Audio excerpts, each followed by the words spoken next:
Innal hamdalillah nahmaduhu wa nasta'inuhu wa nastaghfiruh wa na'udzu billahi min syururi anfusina wa min sayyiati a'malina may yahdihillahu fala mudhillalah wa may yudlil fala hadiyalah wa asyhadu an la ilaha illallah wahdahu la syarikalah wa asyhadu anna muhammadan abduhu wa rasuluhu allazi la nabiyya ba'dah amma ba'd. Wa qala Allah ta'ala fil Qur'anil azim a'udzu billahi minasy syaithanir rajim ya ayyuhalladzina amanu taqullaha haqqa tuqatih wa la tamutunna illa wa antum muslimun. Al-ayah. Allahu akbar, Allahu akbar, Allahu akbar, walillahil hamd. Aidin wal aidat rahimakumullah. Takbir bergema memenuhi atmosfer dunia. Tahlil mengalir memahasucikan ilahi. Syukur mengalun menyambut suka dan cita. Memetik buah cinta di hari yang fitri. Hari ini adalah hari yang istimewa. Hari ini adalah hari yang besar. Dan hari ini adalah hari yang bahagia. Sesuai dengan yang disabdakan Rasulullah sallallahu alaihi wasallam dalam hadis yang diriwayatkan oleh Imam Muslim. Lis-shaimi farhatani. Farhatun inda fitrihi wa farhatun inda liqa'i rabbih.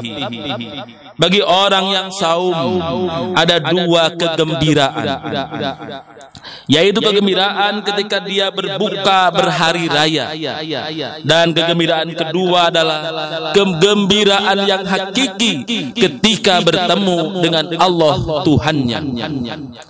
Mengapa gembira? Sungguh pada tempatnya. Yang pertama karena kita telah menyelesaikan saum kita 1 bulan lamanya. Mengapa gembira? Karena kita telah menyelesaikan khatam Al-Quran 30 juz selama Ramadan ini. Mengapa gembira? Karena memenuhi tarawih sepanjang malam Ramadan. Mengapa gembira? Karena kita telah beriktikaf dan menyambut maghfirah sesuai sunnah Rasulullah. Mengapa gembira?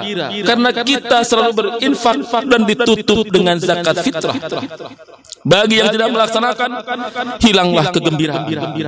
Kegembiraan yang wajar sesuai dengan firman Allah dalam surah Yunus ayat 58. Allah berfirman, "Qul bi fadlillahi wa bi rahmatihi wa bi dzalika falyarfa'u huwa khairun mimma yajma'un." Katakanlah, dengan karunia Allah dan rahmatnya, hendaknya dengan itu mereka bergembira, karena Allah dan rahmatnya itu lebih baik dari apa yang mereka kumpul-kumpulkan. Maka bergembiralah pada hari ini. Tidak boleh ada seorang pun yang tidak bahagia. Wabil khusus orang-orang fakir dan anak-anak yatim. Gembirakanlah mereka dengan cara yang indah, terarah, dan tentu saja sesuai dengan syariat. Hari ini hari yang diharamkan saum, hari makan dan minum. Malah Rasulullah SAW memperbolehkan para umatnya untuk bersenandung, untuk menunjukkan kegembiraannya. Allahu akbar, Allahu akbar, Allahu akbar, walillahil hamd. Aidin wal aizat rahimakumullah. Namun kita harus berhati-hati. Ternyata ada 3 kelompok manusia yang tidak berhak untuk mendapat kegembiraan pada hari ini, di hari yang fitri ini. Kenapa? Karena mereka tidak mendapat balasan dari apa yang mereka amalkan.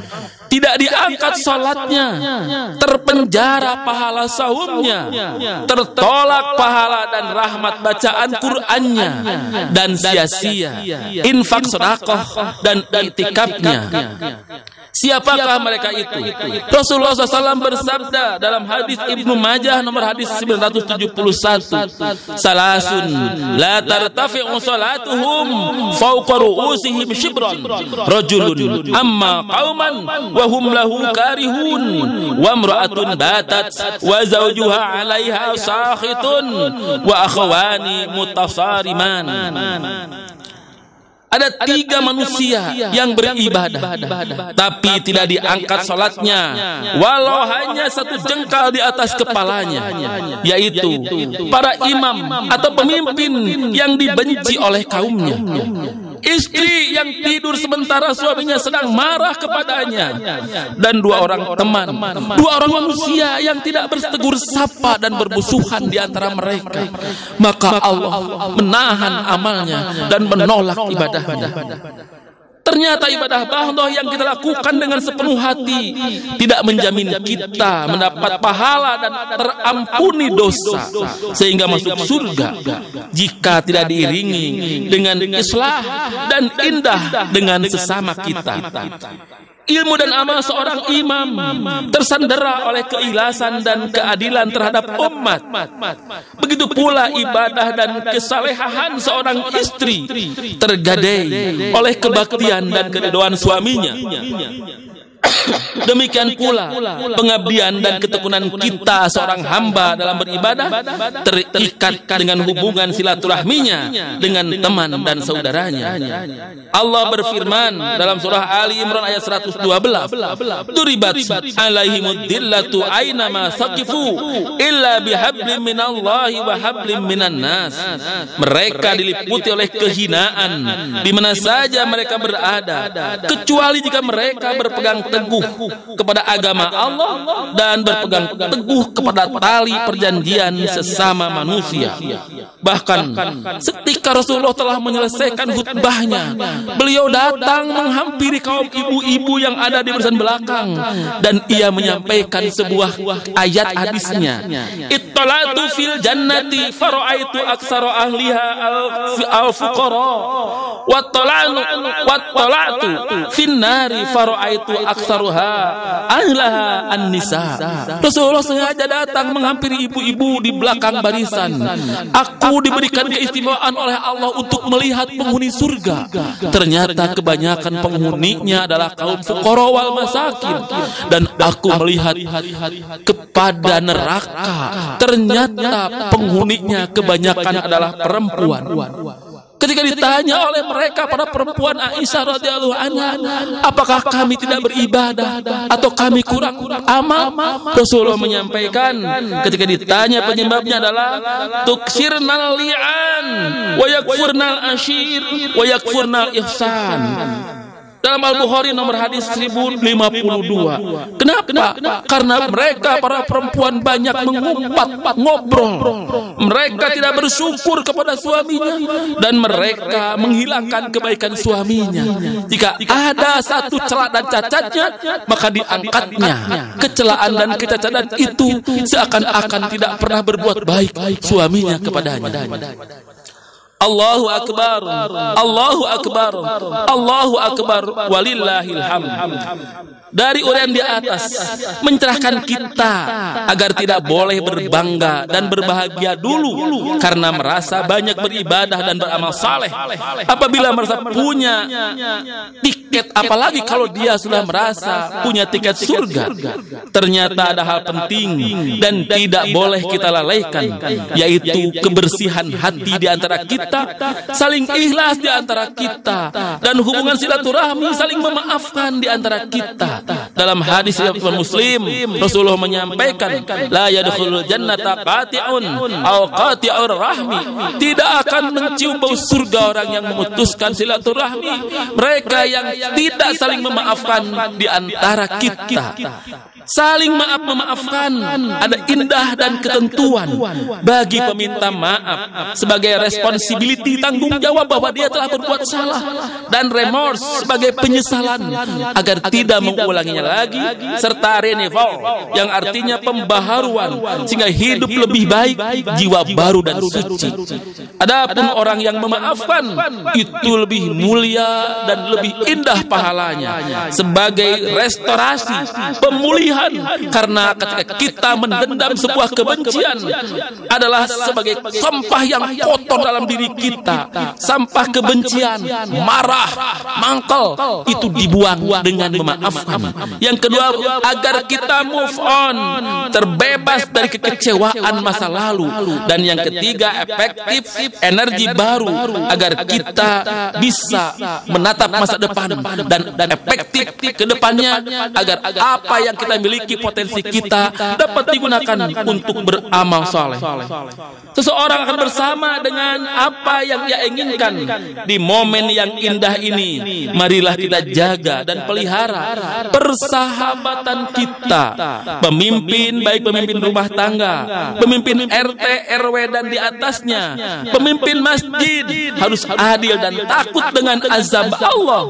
Perempuan yang masih gadis taat kepada orang tuanya, itulah pintu surganya. Dan sebagai istri harus taat dan hormat kepada suaminya sebagai pintu surganya. Kepada kita semua harus ikhlas dan saling cinta, menjalin persahabatan yang saling selamat menyelamatkan, saling memaafkan untuk menuju surga Allah Subhanahu wa ta'ala. Bukankah Rasulullah SAW saja ketika dipeluk oleh Ukasah, seorang budak hitam yang menginginkan masuk surga, beliau memohonkan maaf kepada sahabat-sahabatnya. Ingatlah ketika Rasulullah yang banyak amalnya, begitu tinggi ilmunya, begitu soleh hatinya, menjelang wafatnya Rasulullah mengumpulkan para sahabatnya dan dia berkhutbah menyampaikan kalimat-kalimatnya. Ya sahabi, wahai sahabat-sahabatku, tidak lama lagi aku akan dipanggil oleh Allah Subhanahu wa ta'ala. Jika ada sebarang yang aku pinjam belum dikembalikan, atau yang aku makan tanpa sepengetahuan dan keridhaan, atau kata-kataku yang menyakitkanmu, atau perbuatanku yang menghinakan, maka pada hari ini silahkan engkau menuntut balas. Kenapa ya Rasulullah? Kata Siti Aisyah istrinya, karena aku tidak akan mendapat ridho Allah sebelum aku membebaskan diri dari manusia-manusia yang hidup dengan Rasulullah SAW saja tidak sanggup memikul beban di akhirat kelak, walaupun amalnya banyak, ilmunya tinggi, tetapi Rasulullah menyampaikan tidak sanggup menahan azab Allah apabila tidak mendapat aman, tidak mendapat maaf, dan tidak mendapat ampun dari sahabat yang pernah ia bergaul dengan mereka. Hening, sahabat semuanya hening dan diam. Tidak ada yang menuntut balas pada Rasulullah karena dia seorang al-amin yang terpercaya. Dia adalah akhlak khalqun azim, akhlak yang paling mulia. Tapi muncullah seorang sahabat namanya Ukasah. Seorang sahabat Ukasah yang dulunya budak dan hitam. Dia berdiri pada Rasulullah sudah sakit-sakitan. Ya Rasulullah, dulu engkau telah mencambukku, maka sekarang aku akan menuntut balas, ingin mencambukku kembali. Rasulullah menyampaikan dengan senyum, silahkan kau cambuk aku, lebih baik mendapatkan azab di dunia daripada mendapat azab yang berat di akhirat kelak. Berdirilah Ukasah dan berdirilah Rasulullah SAW untuk menerima balasan dari apa yang telah engkau lakukan, walaupun tanpa seingat dan sepengetahuan beliau. Berdirilah Umar bin Khattab dengan pedangnya Ukasah. Kurang ajar kau, ini Nabi kita, ini Rasul kita yang kita cintai, tega-teganya kau akan mencambuk Rasul padahal dia dalam keadaan sakit. Tapi Rasulullah melarang Umar bin Khattab, Umar duduklah, ini urusan aku dengan Ukasah. Jika aku telah berbuat dolim kepada dia, biar pada hari ini dia membalaskan. Aku tidak sanggup menerima balasan di akhirat kelak karena azab Allah yang maha pedih. Kemudian Ukasah berdiri dan mendekat dengan Rasul. Ukasah menyampaikan lagi kalimatnya, ya Rasulullah, dulu ketika perang Badar engkau mencambukku dalam keadaan tidak berpakaian, maka pada hari ini pun aku ingin mencambukmu dalam keadaan tidak berpakaian pula. Maka Rasulullah membuka pakaiannya, kelihatan kulitnya yang putih akan dicambuk oleh Ukasah pada hari itu. Maka menjeritlah Siti Fatimah Az-Zahra putrinya, betapa teganya kau Ukasah kepada orang tuaku. Ayahandaku Nabi Allah akan engkau perbalaskan juga kesakitan hatimu. Tapi Rasulullah kembali memeluk Fatimah. Hei Fatimah, ini urusan aku dengan dia. Aku tidak sanggup menerima azab Allah jika dia belum mengampuni. Silahkan Ukasah, aku telah membuka baju, kau silahkan cambuk sebagaimana engkau dulu aku cambuk ketika perang Badar, walaupun aku tidak ingat waktunya. Maka Ukasah mengangkatkan cambuknya, dia angkat tinggi-tinggi, dia takbir sekeras-kerasnya, Allahu Akbar, dan ia lempar cambuk itu. Dia peluk Rasul dengan penuh cinta dan kasih. Ya Rasulullah, tidak mungkin aku mencambukmu. Bukankah engkau adalah orang yang paling aku cintai? Kenapa engkau memelukku? Hei Ukasah, kata Rasul, karena aku tidak mau kehilanganmu, karena aku ingin masuk surga bersama denganmu. Maka ketika di akhirat nanti belum tentu aku bisa memelukmu di surga, maka aku izinkan agar aku memelukmu dengan penuh cinta dan kasih agar bisa masuk surga bersama. Maka Rasulullah menyampaikan, almar'u man ahabbu anta ma'a man ahbabta. Ukasah, engkau akan bersama dengan orang yang engkau cintai. Karena engkau mencintaiku, maka engkau akan masuk surga bersama dengan. Hadirin iman rahimakumullah, betapa tingginya ampunan dan maafan kita sesama kita. Jangan dianggap kecil dan remeh. Indahkan, islahkan di antara kita. Tidak boleh di antara kita saling membenci dengan satu urusan yang besar atau yang kecil. Seseorang akan bersama dengan orang yang dicintainya. Di akhir khutbah ini, marilah kita berdoa memohon pada Allah Subhanahu wa taala agar kita, keluarga kita, dan seluruh jamaah ashabi khususnya dan kaum muslimin semua saling ikhlas dan saling memaafkan, agar tidak ada hambatan dan halangan bagi kita untuk mendapatkan ampunan, rahmat dan karunia Allah Subhanahu wa taala. Ya Allah, ya Rahman, ya Rahim, ya Mujibas Sa'ilin, karuniakanlah kepada kami kasih sayang, bukakanlah pintu rahmat-Mu, jadikanlah keluarga kami keluarga yang sakinah, mawaddah, warahmah, serta anak-anak kami anak-anak yang saleh dan salihah. Ya Allah, ya Ghafurur Rahim, Engkaulah yang Maha Pengampun. Ampunilah kesalahan kami, kesalahan kedua orang tua kami. Muliakanlah dia ya Rabb, kedua orang tua kami yang ada dan telah tiada. Terangilah dan luaskanlah dia di alam kuburnya ya Allah. Tempatkanlah dia di iliyun-Mu ya Rabb. Sayangilah mereka sebagaimana Engkau menyayangi kami di waktu kami kecil ya Allah ya Rabb. Kami punya kedua orang tua yang telah tiada. Tempatkanlah di surga-Mu ya Rabb. Ya Allah, ya Azizul Jabbar, Engkaulah yang Maha Gagah dan Maha Perkasa. Kuatkanlah iman kami, lembutkanlah hati kami, persatukanlah kami dengan saudara-saudara kami dalam iman dan takwa. Jangan Kau hinakan kami dengan kebodohan, dan jangan Kau hukum kami karena lalai dan keterbatasan ilmu.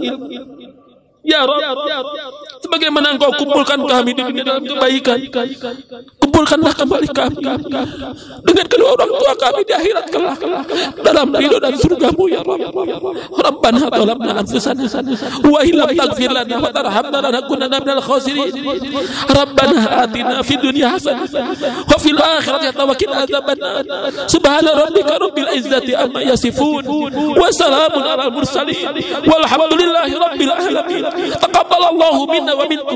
Wassalamu alaikum warahmatullahi wabarakatuh.